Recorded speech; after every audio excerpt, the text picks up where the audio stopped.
अखेर 2025चा विश्वचषक आपल्या नावावर करण्यात भारताला यश आलंय। 52 वर्षाची प्रतीक्षा, 52 धावांनी विजय। भारतीय महिलांनी जिंकला वर्ल्ड कप। हमारी छोरी छोरों से काम ही के। दंगल चित्रपटातील हा डायलॉग खऱ्या अर्थाने भारतीय महिला क्रिकेट टीमने खरा करून दाखवलाय। नमस्कार, मी नीता देव। आपण पाहत आहात बार्शी टुडे यूट्यूब चॅनल। पापा कहते हैं बड़ा नाम करेगी, बेटी हमारी ऐसा काम करेगी। भारतीय महिला क्रिकेट संघाच्या कामगिरीचा उंचावलेला आलेख, प्रेक्षकांची मिळणारी पसंती, बीसीसीआयचं महिला क्रिकेटर्सना मिळणारं प्रोत्साहन, टीव्ही ब्रॉडकास्टर्सही आता महिला क्रिकेटला गांभीर्याने घेऊ लागले आहेत। आज स्मृती, जेमिमा, शेफाली या महिला क्रिकेटपटू शाहरुख खान सोबत टीव्ही कमर्शियलमध्ये दिसतात। त्यात आता बीसीसीआयने महिला IPL ही स्पर्धा सुरू केलेली आहे। महिला क्रिकेटचं हे नवीन पर्वच म्हणावं लागेल।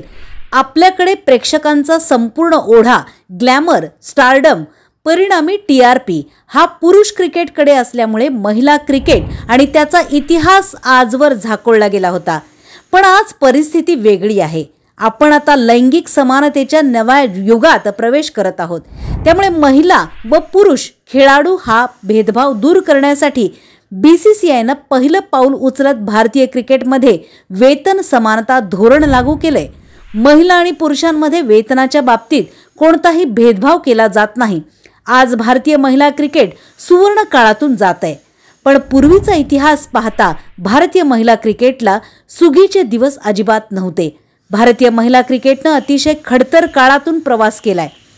इंग्लंड, ऑस्ट्रेलिया, न्यूझीलंड या देशात महिला क्रिकेट खेळलं जाऊ लागलं। एकीकडे जगभरात महिला क्रिकेट जोर धरत असताना भारतात मात्र परिस्थिती वेगळी होती। भारतात 1970च्या दशकाच्या सुरुवातीला अगदी काही मोजक्या उत्साही महिला क्रिकेट खेळत असत।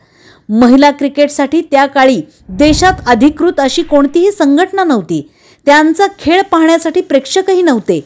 त्या काळात क्रिकेट हा फक्त पुरुषी खेळ समजला जात असे। आजच्या काळातही भारतात मुलींनी क्रिकेट खेळणं ही सामान्य गोष्ट अजिबात नाहीये। पण त्या काळी क्रिकेट खेळण्यासाठी मुलींना घरातून परवानगी मिळणं किती कठीण असेल याची आपण कल्पनाही करू शकत नाही। अशा कठीण काळात एका व्यक्तीनं महिलांचा क्रिकेटसाठी स्वतःहून पुढाकार घेतला। त्या व्यक्तीचं नाव होतं महेंद्र कुमार शर्मा। त्यांनी सुरुवातीला लखनौमध्ये मुलींचे संघ बनवले, त्यांना प्रशिक्षण दिलं आणि त्यांचे सामनेही भरवले। शर्मा यांचा मुख्य उद्देश म्हणजे पुरुषांच्या क्रिकेटप्रमाणेच महिलांच्या क्रिकेटलाही सन्मान, प्रतिष्ठा, प्रसिद्धी मिळावी। 1973 मध्ये महेंद्र शर्मा यांच्या पुढाकाराने भारतीय महिला क्रिकेट असोसिएशनची स्थापना झाली आणि नंतर राष्ट्रीय स्तरावरील स्पर्धा भरवण्यात येऊ लागली। पहिल्यांदा पुण्यात, बॉम्बे, महाराष्ट्र व UPच्या संघामध्ये तर राज्य स्पर्धा भरवण्यात आली। त्यानंतर दुसरी स्पर्धा वाराणसीमध्ये भरवण्यात आली, तिसरी स्पर्धा कलकत्त्यामध्ये। स्पर्धेच्या आयोजनाच्या वेळी पैशांची कमतरता भासत होती। अशा वेळी महेंद्र कुमार शर्मा यांनी महिला क्रिकेट सुरू राहावं आणि या खेळाला प्रोत्साहन मिळावं यासाठी आपली लखनौमधील वडलोपारची संपत्ती देखील विकली, असं सूत्रांनी सांगितल्याप्रमाणे ऐकलं गेलंय। दिनांक 31 ऑक्टोबर 1976ला भारतीय महिला संघाने आपला पहिला आंतरराष्ट्रीय सामना वेस्ट इंडिज संघाविरुद्ध बेंगलोरच्या M चिन्नास्वामी स्टेडियममध्ये खेळला। 1978 मध्ये भारताने महिला क्रिकेट विश्वचषकाचे यशस्वी आयोजन केलं। दुर्दैवाने भारतीय संघ या स्पर्धेत एकही सामना जिंकू शकला नाही। पण याच वर्षी आंतरराष्ट्रीय महिला क्रिकेट परिषदेने भारतीय महिला क्रिकेट असोसिएशनला अधिकृत मान्यता दिली। त्या काळी भारतीय महिला संघाला आपला किट सोबत घेऊन ट्रेनच्या सेकंड क्लासने देशभर प्रवास करावा लागत असे। त्यात काही खेळाडूंकरता सीट सुद्धा आरक्षित नसायचे। बऱ्याच वेळा त्यांना एखाद्या शाळेतील हॉलमध्ये मुक्काम करावा लागायचा। सुविधांचा अभाव, मुला-मुलींमध्ये भेदभाव, महिला क्रिकेटपटूंना मिळालेला दुजाभाव, मैदानाची तर कमतरताच, आजच्या तुलनेत मिळणारा अत्यल्प आर्थिक मोबदला या सर्वांवर मात करत महिला क्रिकेटपटूंनी स्वतःची ओळख मिळवण्यासाठीची केलेली धडपड ही आज खरंच प्रेरणादायी आहे। शांता रंगास्वामी, डायना एडलजी, संध्या अग्रवाल, सुधा शहा यासारख्या दिग्गज खेळाडूंचे भारतीय महिला क्रिकेटसाठी फार मोठे योगदान आहे।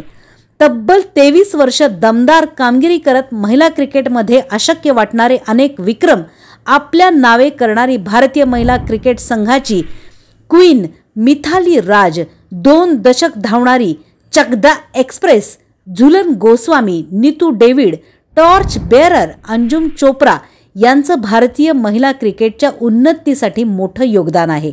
आधीच्या महिला क्रिकेटपटूंनी जी तपस्या केली त्याची फळं 2025 मधल्या वर्ल्ड कपच्या विजेत्या संघाला मिळाली असंच म्हणता येईल। पुरुष क्रिकेट आणि महिला क्रिकेटमध्ये काही तांत्रिक फरक असतील असं वाटतंय। महिला क्रिकेट सामन्यात सीमारेषा ही पुरुष क्रिकेट सामन्यात असलेल्या सीमारेषेपेक्षा छोटी असते। महिला क्रिकेटमध्ये वापरला जाणारा बॉल हा वजनानं पुरुषांच्या क्रिकेट सामन्यातील बॉलपेक्षा हलका असतो।